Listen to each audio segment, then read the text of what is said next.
The next week brought important visitors to the space station. Officials from both Earth and the Nari homeworld arrived to check on the progress of various joint projects. Sam and Zila prepared to demonstrate their translator prototype. The small device now fit in the palm of a hand, its surface smooth with only a single button to activate it. They had tested it many times, but never before such an important audience. Zila felt what humans might call nervous. Her skin flickered with pale patterns that a Nari would recognize as anxiety. Sam noticed the change. "Are you okay?" he asked as they waited in the presentation room. Zila gestured to her flickering skin pattern. "This means worry," she explained using their old basic translator. Sam reached out and gently touched her arm. "We did good work," he said. "Our translator works, remember." "The tests," Zila nodded. The touch of his hand calmed her slightly. Human contact still felt strange to her, but increasingly welcome. The officials entered the room, 3 humans in formal uniforms and 2 Nari in their ceremonial robes. The Nari officials looked at Zila with all 6 of their eyes, their skin patterns showing subtle disapproval at how close she stood to her human partner. The lead human official, a woman named Kate Holden, stepped forward. "We look forward to seeing what you two have accomplished," she said. Sam and Zila placed their device on the table between them. The officials watched with interest. Sam explained how they had combined neural scanning technology with advanced language algorithms.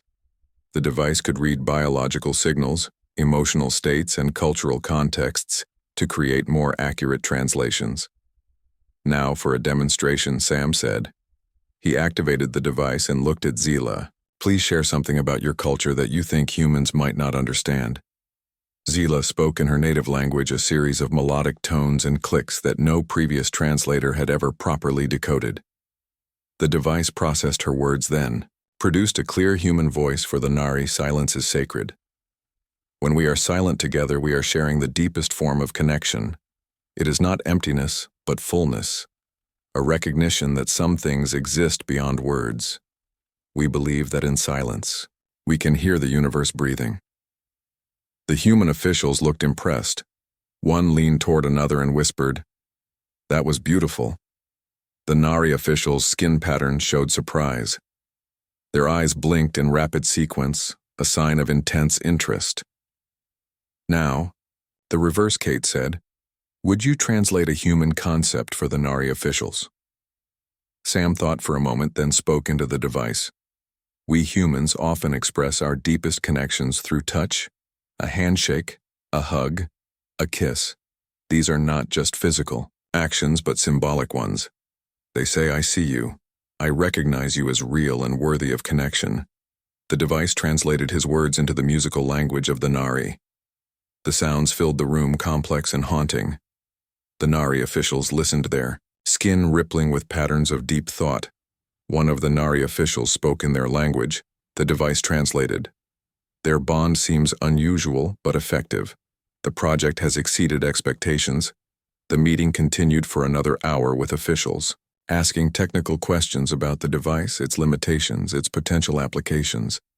Throughout it all, Sam and Zila worked in perfect harmony, each anticipating the other's thoughts, completing each other's explanations. When the officials finally left, Kate Holden stayed behind. She approached Sam and Zila with a serious expression. "What you have created here is revolutionary," she said. "It could change everything between our species."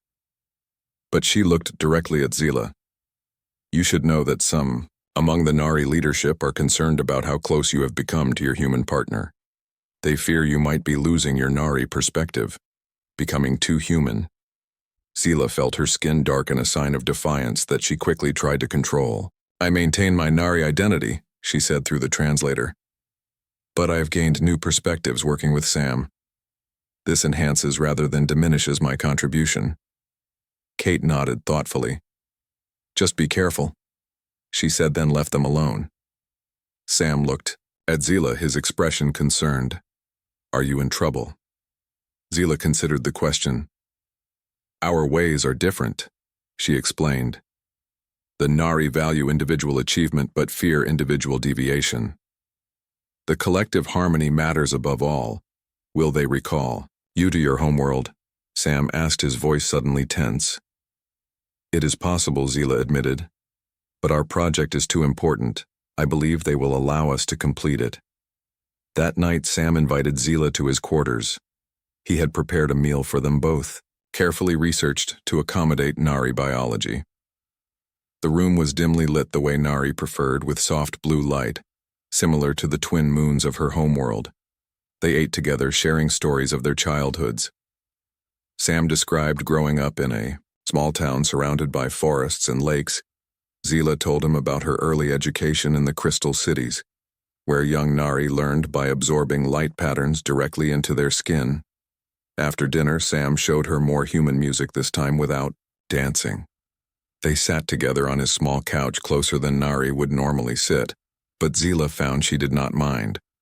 The music washed over them, a wordless communication that their translator could never fully capture. Have you ever considered staying? Sam asked suddenly, his voice quiet. After our project is complete, Zila had thought of little else in recent days. The idea of returning to her homeworld once filled her with longing.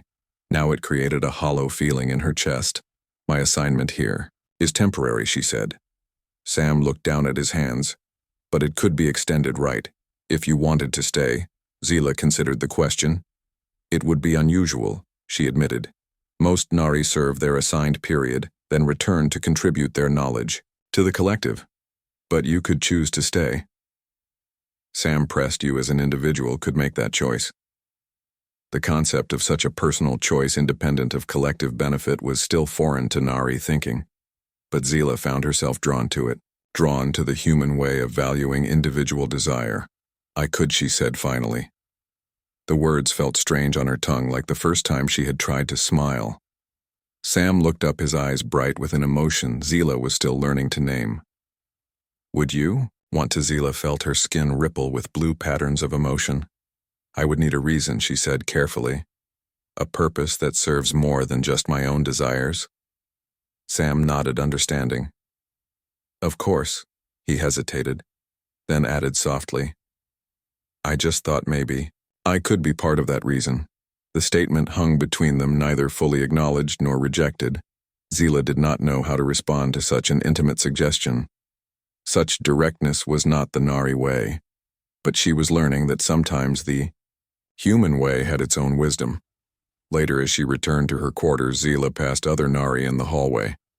They looked at her, their skin patterns asking silent questions about her closeness to the human. She felt suddenly conscious of how much she had changed in these months, how much Sam had influenced her thinking, her behavior, even her expressions. Yet she did not regret these changes. She felt more alive, more present, more connected than she ever had among her own people. Was this what humans called growth? Or was it, as the Nari officials feared, a kind of corruption? The translator project entered its final phase. Sam and Zila worked longer hours, fine-tuning algorithms, testing edge cases, ensuring the device could handle complex cultural contexts. Their success brought attention from across the station. Other humans and Nari began seeking them out, asking for demonstrations, requesting early access to the technology. One morning, a message arrived from the Nari High Council. Zila read it, her skin darkening with concern. Sam noticed immediately. What is it? She handed him the tablet with the translated message. The council wished her to return home in 2 weeks' time. The message cited her extensive knowledge of the translation project and the need to begin implementing the technology across Nari society. But the project is not complete, Zila said. They wish me to bring all current research and prototypes. Sam frowned. This feels rushed. We still have a month scheduled for final testing. Zila agreed. Something about the timing felt wrong, but she could not refuse a direct request from the High Council. To do so would be to place herself outside Nari society, an unthinkable action. That afternoon, they were called to a meeting with the Human Project Director Alan Foster and his Nari counterpart Melix. The atmosphere in the room felt tense. We understand you received orders to return home, Melix said to Zila, his skin patterns showing official authority. Zila nodded. The humans are concerned that this represents a change to our agreement, Alan explained. The original timeline allowed for complete testing and mutual implementation. Sam leaned forward. We need at least 3 more weeks to ensure stability across all dialects and contexts. Melik's skin flickered with patterns that Zila recognized as political maneuvering. The Council believes progress will be expedited by bringing the technology to our research centers. This is a joint project, Sam argued with unexpected passion. We developed it together. It should be implemented together. Alan placed a calming hand on Sam's arm. We respect the Council's decision, he said diplomatically. But we propose a compromise. He looked at Melix. If Zila must return, perhaps Sam could accompany her to assist with implementation on your world. A continued joint effort. Melix, skin darkened the equivalent of a frown. A human on Nari. That would be unprecedented, but not impossible. Zila spoke up, surprising everyone, including herself. The whole point of our project is to facilitate greater understanding between our species. Having Sam assist with implementation would demonstrate the practical application of that goal. The meeting ended without resolution. Melix promised to present the proposal to the Council. Sam and Zila returned to their lab, both troubled by the developments, too. You think they'll approve my coming with you? Sam asked as they worked. Zila considered the question. It would be unusual, she admitted, but our entire project has been unusual. The Nari value innovation, even when it makes them uncomfortable. Later that night they worked late. Everyone else had gone, leaving them alone in the lab.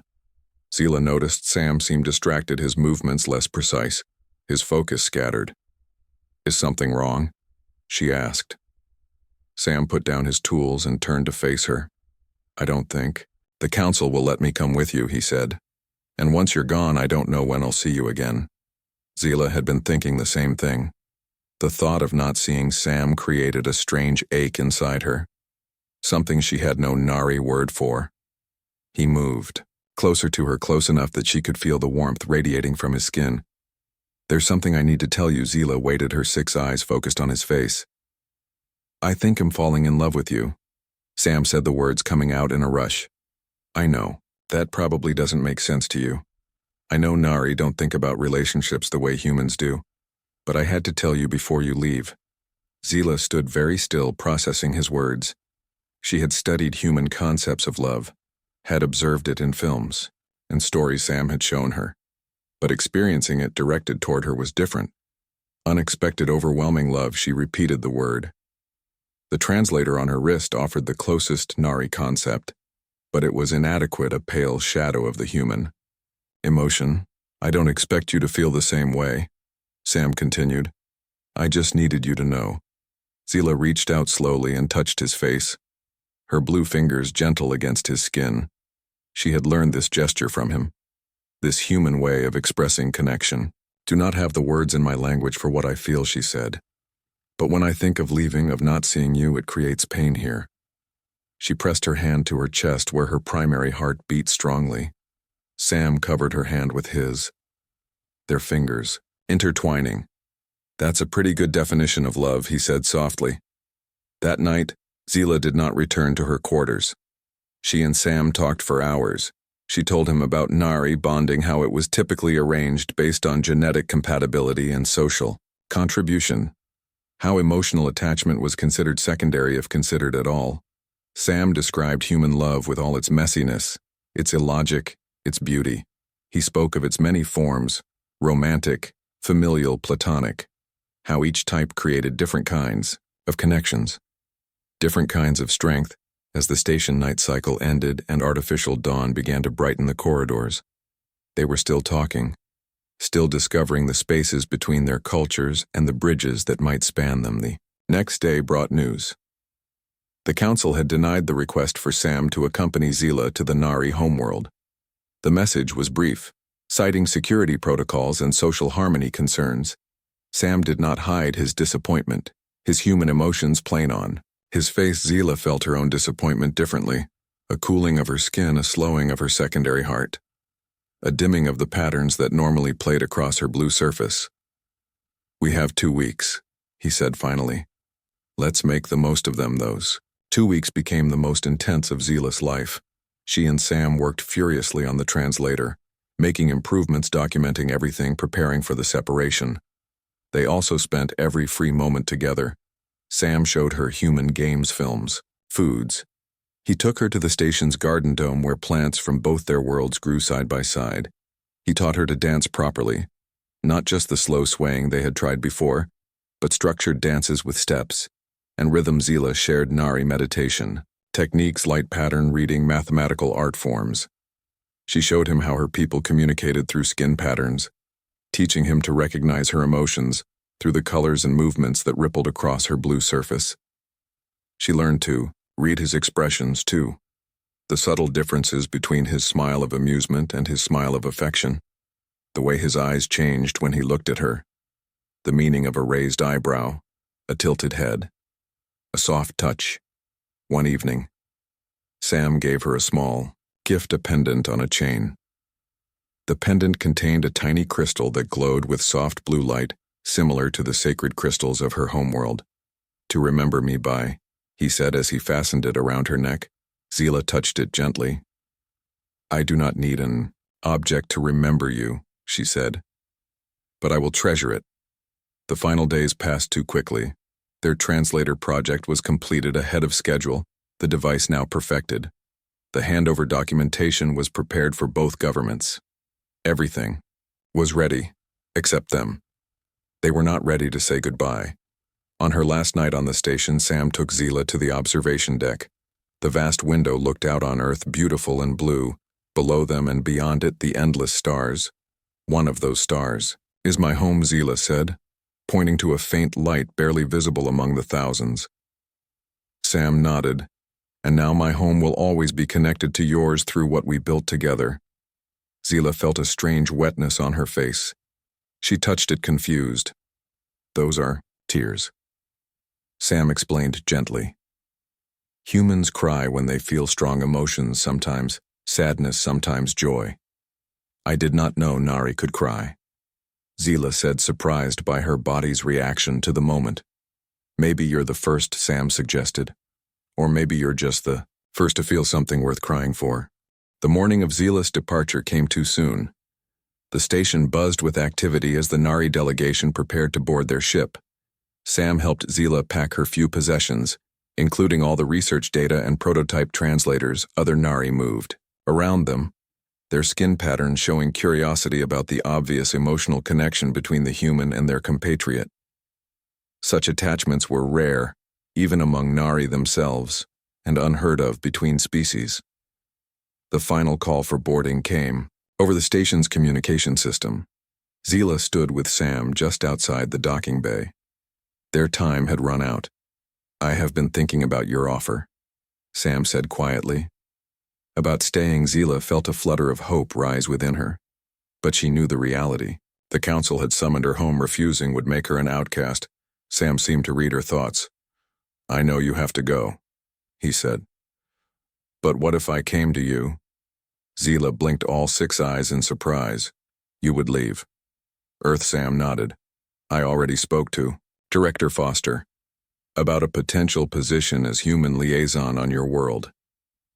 The regular diplomatic team rotates every 6 months, but a technical advisor for the translation project implementation that could be longer term." Zila felt her skin brighten. With patterns of joy and hope, the council might reject a human visitor, but they would find it harder to refuse a technical advisor, especially for a project they deemed so important. How long would it take? Sam asked diplomatic requests between worlds, moved slowly even with the improved communication their translator provided. 3 months minimum, Zila estimated, perhaps longer. Sam touched the translator pendant around her neck. "I can wait." The final boarding call echoed through the station. Zila had to leave now or risk missing the transport. She reached out both her hands, taking Sam's in the human gesture he had taught her. "I will speak to the council." She promised, "I will find a way." They did not say goodbye. Such finality felt wrong. Instead, Sam squeezed her hands gently and said, "I'll see you soon." Zila boarded the ship with the other Nari. From her window, she watched the space station grow smaller as they pulled away. Sam would be at the observation deck watching, she knew, feeling the same ache of separation that filled her chest. The journey to the Nari homeworld took 3 weeks. During that time, Zila kept to herself more than was customary for her people. She spent hours practicing her human expressions in the privacy of her cabin. She wrote detailed notes about everything she had learned about humans, about Sam, about herself through their connection. She recorded it all both as scientific observation and personal memory. The other Nari on the ship kept their distance. Their skin patterns showed confusion, disapproval, curiosity. Zila had changed during her time with humans. She moved differently, spoke differently. Her expressions were more visible, more emotional. Her personal space boundaries had shrunk to nearly human dimensions. She sometimes forgot the formal skin patterns of greeting, instead nodding her head or raising a hand in human fashion. When they finally arrived at the Nari homeworld, Zila felt both the joy of homecoming and a strange disconnection, as if she no longer fully belonged in either world. The familiar twin moons hung in the sky. The crystal forests sang their haunting melodies as wind passed through them. The mountain cities glittered with mathematical precision. Everything was as she remembered, yet everything felt different. The High Council summoned her immediately upon arrival. She stood before them in the circular chamber. Her posture straight, her skin carefully controlled to show proper respect. They questioned her extensively about the translator project, about the humans, about their intentions. They were particularly interested in the neural scanning component of the technology. What exactly can it detect? One council member asked, her skin patterns showing suspicion. Emotional, states linguistic contexts, cultural references. Zila explained, nothing invasive, nothing that would compromise security. Another council member leaned forward. What about thoughts? Can it read? Thoughts? Zila shook her head. No. The technology maps neural patterns associated with communication only. It cannot access private thoughts or memories. The questioning continued for hours. Technical details, implementation plans, training requirements. Zila answered everything with precision. But she sensed an underlying tension and agenda beyond mere technological interest. Finally, when the formal questioning ended, the head counselor dismissed the others, leaving only herself and Zila in the chamber. You have changed, Vinar, the head counselor said, using Zila's formal name. Her skin patterns showed concern rather than disapproval. I have learned, Zila responded carefully. The head counselor moved closer, studying Zila with all 6 eyes. You have formed an attachment to a human. Zila did not deny it. Such deception would be unworthy of a Nari, yes, she admitted. His name is Sam Miller. We worked closely on the translation project, and now you wish him to come here. Zila felt surprise ripple across her skin. How did you know? The head counselor's skin patterns shifted to show something like amusement. We received his application through diplomatic channels shortly before your arrival. I believe his presence would benefit the implementation process, Zila said, keeping her tone professional. But she could not entirely hide the personal patterns that flickered beneath her formal exterior. The head counselor was silent for a long moment, her skin shifting through complex patterns that Zila struggled to interpret. Finally, she spoke. Our world is changing. Feigner contact with humans is changing us. Some fear this change, some embrace it. I have lived long enough to know that change itself is neither good nor bad. It simply is. Our response to it determines its value. She moved toward the chamber window, looking out at the crystal city below. For generations, we have valued harmony above all. Individual desires were secondary to collective needs. It has served us well, but perhaps too well. Perhaps we have lost something in our perfect unity. Something. The humans still possess their chaotic individualism, their emotional connections. They have strengths we do not. She turned back to Zila. I will approve the human Sam Miller's request to serve as technical advisor. But know this, such a decision will draw attention. You both will be watched. Your actions will influence how our peoples view interspecies cooperation. Zila felt gratitude flow through her skin in bright patterns. Thank you, she said. The head counselor nodded, but her skin showed concern. Still, this path will not be easy, Vinar. You stand between worlds now, neither fully Nari nor human. You must find your own way. In the weeks that followed, Zila threw herself into work.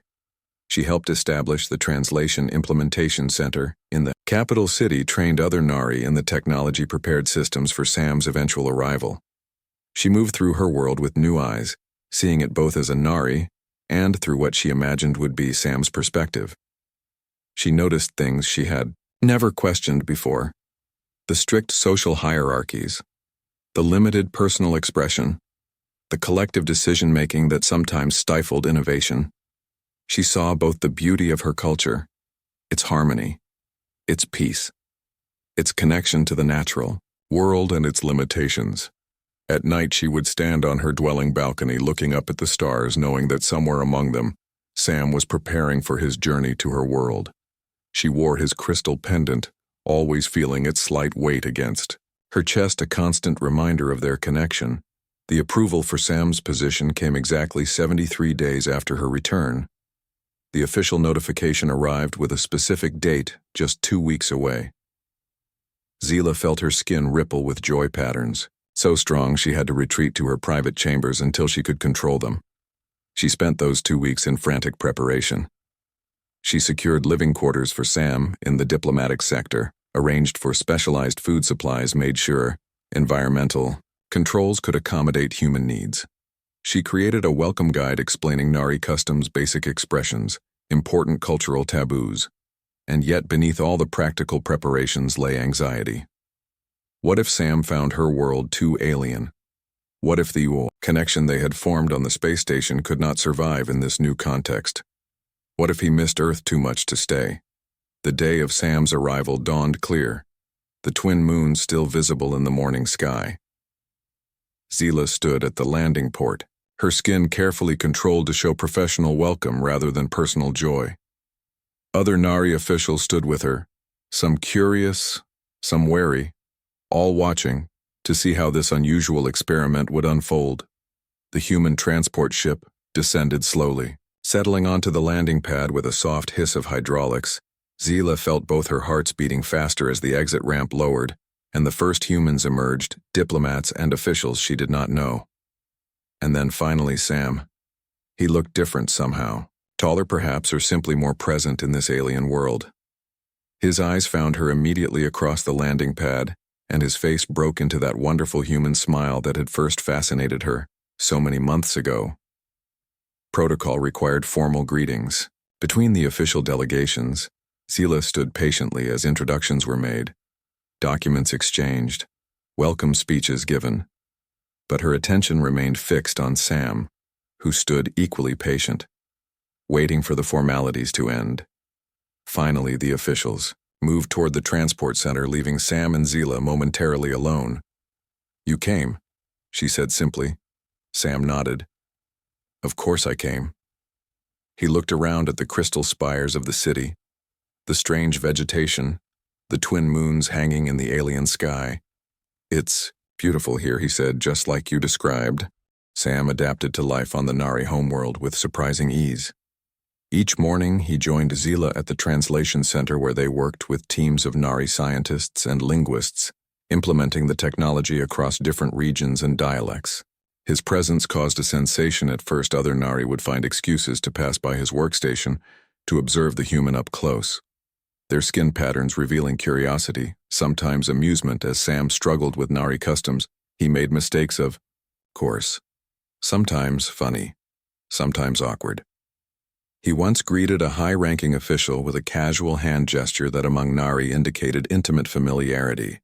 Zila had to quickly explain the misunderstanding, her skin patterns alternating between embarrassment and suppressed amusement.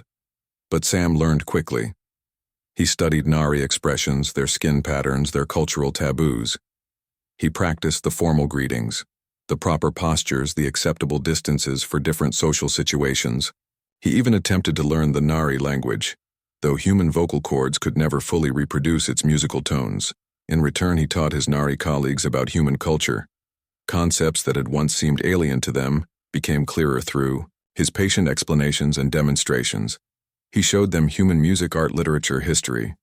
He answered countless questions about Earth, its diverse ecosystems, its varied peoples, its complex politics. The translator technology spread rapidly across. The Nari world families separated by regional dialects could now communicate fully. Government officials found negotiations with human representatives smoother. More productive cultural exchanges flourished as barriers fell. Through it all, Sam and Zila grew closer. Their professional partnership deepened into something more personal, something that had no clear definition in either culture. They spent their free time exploring the crystal forests, listening to the singing stones, watching the twin moons rise over the mountain cities. Zila introduced Sam to her family unit. Her birth mother, a respected scientist, showed initial hesitation, but soon warmed to the human, asking him endless questions about Earth technology. Her communal siblings greeted him with formal politeness that gradually gave way to genuine interest. 3 months into Sam's stay on the Nari world, the High Council announced a cultural festival to celebrate the success of the translation project. The event would showcase both Nari and human artistic expressions as a symbol of growing cooperation between their species. Zila and Sam were asked to open the festival with a demonstration of the translation technology. But the head counselor requested something more personal than a technical presentation. She wanted them to share what they had learned from each other, how their connection had shaped their understanding. The night before the festival, Sam visited Zila at her private dwelling. They sat together on her balcony, looking out at the crystal city glittering under the twin moons. "What will you say tomorrow?" Sam asked. Zila considered the question. "I will speak truth," she said. "That meeting you changed me, that I see both our worlds differently now.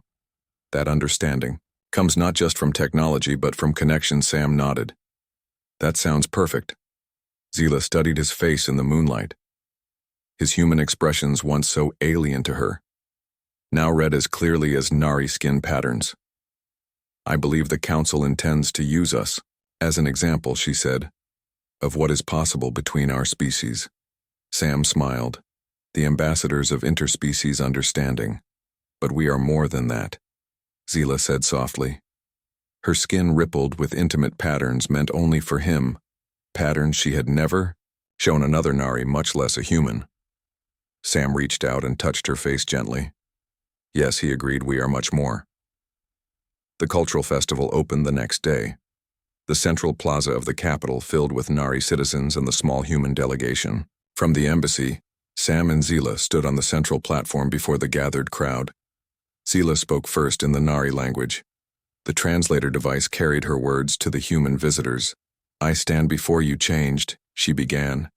"When I first traveled to the human space station, I went as a Nari scientist seeking technical knowledge. I believed understanding was a matter of correct translation, of finding equivalence between words. But I learned that true understanding goes deeper.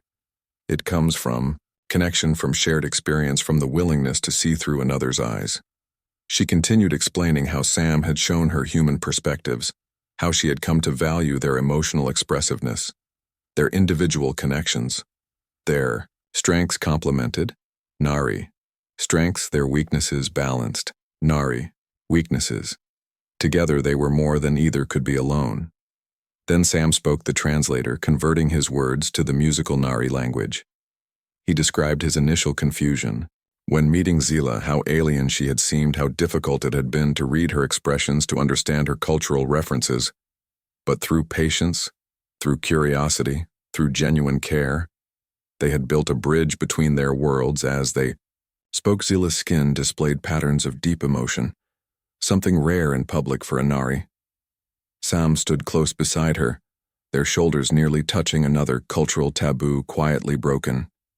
The crowd watched, some with disapproval, many with fascination, a few with what might be called hope. When the formal presentation ended, the artistic performances began: Nari light sculptures, human music, Nari mathematical dances, human poetry. Each expression translated, shared, understood in ways that would have been impossible months before. Later, as evening fell, Sam and Zila walked through the crystal gardens away from the crowds. The singing stones hummed softly around them, creating natural music. "Your speech was beautiful," Sam said. "But I think you left something out." Zila looked at him curiously. "What did I omit?" "The personal part," Sam said, stopping beneath a luminescent crystal arch. "In all our talk of cultural exchange and understanding, we never mentioned what matters most." Zila felt her skin warm, with patterns of intimacy. "What matters most?" she asked, though she knew the answer. Sam took both her hands in his, a gesture that had become natural between them. "Us," he said simply. "This connection. This feeling." Zila nodded. The translators could share. Words could explain concepts, but they could never fully capture the experience of standing close to someone from another world and feeling as if you had found a home. "Do you remember when you asked if Nari fall in love?" Sam said, his voice soft. Zila remembered clearly. She had not understood then what love meant beyond an abstract human concept. "I think I know now," she said. Her 6 eyes met his too. A gaze that crossed species, crossed worlds, crossed the vast difference of their biologies. "This feeling has no name in my language, but in yours I believe it is called love." Sam smiled, that wonderful human expression that had first fascinated her so long ago. "I love you too," he said, then with a gentleness that honored her different biology, leaned forward and pressed his lips to hers. A human kiss. The sensation was strange yet wonderful. Zila had studied human kisses, had seen them in films, had wondered about them, but experiencing one was entirely different. Her skin rippled with patterns of joy so bright they illuminated the garden around them. When they parted, Sam looked at her with wonder. "You're glowing," he whispered. Zila had not realized. The intensity of her emotion had triggered a bioluminescent response, something that happened to Nari only in moments of profound significance. The light patterns flowing across her skin spelled out feelings that went beyond words in any language. "What happens now?" she asked. The question encompassed everything: their personal relationship, their professional work, the future of their peoples. Sam touched the glowing patterns on her arm. "Whatever we want," he said. "That's what humans do. We write our own stories." The idea still felt revolutionary to Zila, raised in a culture where paths were often predetermined, where collective harmony outweighed personal choice. But she found herself embracing it, embracing the human perspective that had become part of her that night. As the twin moons rose over the crystal city, a human and a Nari stood, together, their silhouettes merging into one. Between them hung a small translator device, now almost forgotten, for they had moved beyond translation to something deeper, something that needed no words at all. Sam looked at Zila, her blue skin glowing with emotion patterns in the moonlight. She had tried to learn his smile, he had tried to learn her skin language. Neither could fully adopt the other's biology, but together they had created something new, something that belonged to neither world. "And both, sweetheart," he said, using the human term of endearment he had recently taught her. Zila's skin flushed purple with emotion, the Nari equivalent of a blush. "Say it again," she whispered, and he did. His voice soft against the background music of the singing stones, his hand warm against her cool blue skin, his heart beating in rhythm with both of hers. Above them, the stars stretched endlessly. Between their worlds lay vast emptiness. But between them as individuals there was no distance at all, no barrier that love could not cross, no difference that understanding could not bridge. They had found each other across the stars, and in doing so, they had found themselves. She watched him from across the room, her 6 eyes blinking in sequence. The human called Sam Miller fascinated her more than any other creature she had encountered during her time on the space station. Zila belonged to the Nari species, tall, slender, beings with iridescent blue skin and delicate features that reminded humans of their mythical elves. Sam was the engineer assigned to work with her on the joint project between Earth and her homeworld. Their task was simple: create a translation device that could bridge the gap between their species. The current technology only managed basic phrases and concepts, but both governments wanted something better, something that could translate the nuances, the emotions, the cultural context. Sam looked up from his workstation, noticing her gaze. He smiled, and Zila felt a strange warmth spread through her body. Her species did not smile the way humans did. Their expressions were more subtle shifts in eye patterns and skin tone. He stood and walked toward her. His movements seemed both clumsy and graceful to her eyes. The Nari moved like water flowing around obstacles. Sam moved like he was constantly catching himself from falling. Yet there was something appealing about it. "What are you thinking about?" he asked, his voice soft. Zila tilted her head. The universal gesture both their species shared for curiosity. "Your smile," she said, using the limited translator on her wrist. "It makes your face change in interesting ways." Sam laughed. "Guess it does. We humans do that. A lot." Zila tried to mimic the expression, her lips pulling awkwardly at the corners. Sam watched her attempt, and something in his eyes changed. The translator on her wrist beeped, indicating its daily translation limit had been reached. This happened often, frustrating both of them. This was exactly why they needed a better system. Sam pointed to a digital notepad they used to draw pictures when words failed. Most humans and Nari on the station relied on these simple sketches to communicate complex ideas. Zila picked up the stylus and drew a curve similar to the smile Sam had shown her. Then she drew her own face with the same curve. She pointed to herself, then to the drawing, asking a silent question. Sam nodded enthusiastically and drew a simple face with a smile and added small lines near the eyes. He pointed to his own eyes, showing how they crinkled when his smile was genuine. Zila studied his face, then tried again. This time she focused on her eyes as well as her mouth. The expression felt unnatural to her facial structure, but she persisted. Sam clapped his hands together, his face lighting up with approval. He wrote on the notepad, "Good," then added, "Practice makes perfect." The next morning they returned to work. The lab buzzed with activity as other human and Nari scientists moved around them, each pair struggling with their own communication barriers. Zila noticed how the other Nari kept physical distance from their human partners. It was their natural way. Sam, however, stood close to her as they worked. Their hands occasionally brushed as they exchanged tools and components. Each touch sent small electric sensations through Zila, a feeling her people rarely experienced. Physical contact was uncommon among the Nari, saved only for the closest of bonds. During lunch break, Zila observed the humans eating together, talking, laughing, touching shoulders. Their ease with physical closeness intrigued her. The Nari scientists sat apart from each in their own space. Quiet, contemplative, Sam appeared beside her, tray in hand. "May I join you?" Zila nodded, and Sam sat down closer than a Nari would, but she did not move away. He pulled out a small device different from their project prototype. "This is a cultural database," he explained through simple words and gestures. "I thought it might help us understand each other better."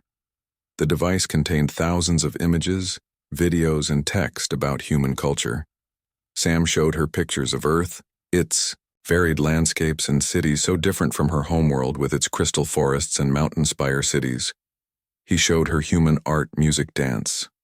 Zila was particularly fascinated by dance. The way humans moved their bodies to express emotions seemed both primitive and beautiful. The Nari had no equivalent. Their art forms were based on light patterns and mathematical structures. As the days passed, their work on the translator progressed. The prototype grew smaller, more refined. Sam added neural sensors that could detect emotional states, while Zila programmed complex algorithms to interpret cultural contexts. One evening, after everyone else had left the lab, Sam brought a small device that played music. The soft sounds filled the room, and he held out his hand to her. "Dance with me," he said. Zila hesitated, unsure how to respond. Sam demonstrated simple movements, swaying gently to the music.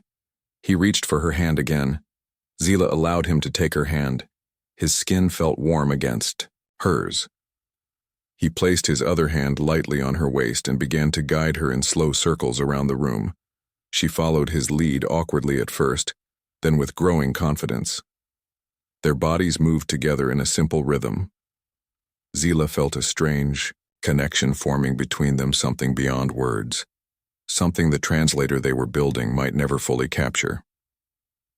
The song ended, but Sam did not step away. He looked into her eyes, all 6 of them, with an expression she could not name. Zila felt her skin ripple with blue patterns, a Nari response to strong emotion.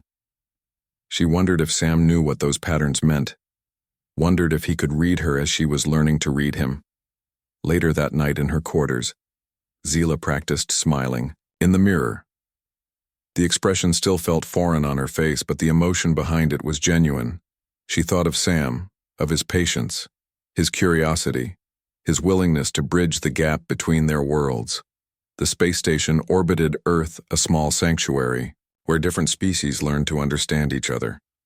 Inside its walls, 2 beings from different worlds worked side by side. Their hands occasionally touched, their eyes often met across the room. And somewhere in the space between their different biologies, different cultures, different worlds, something unexpected began to grow.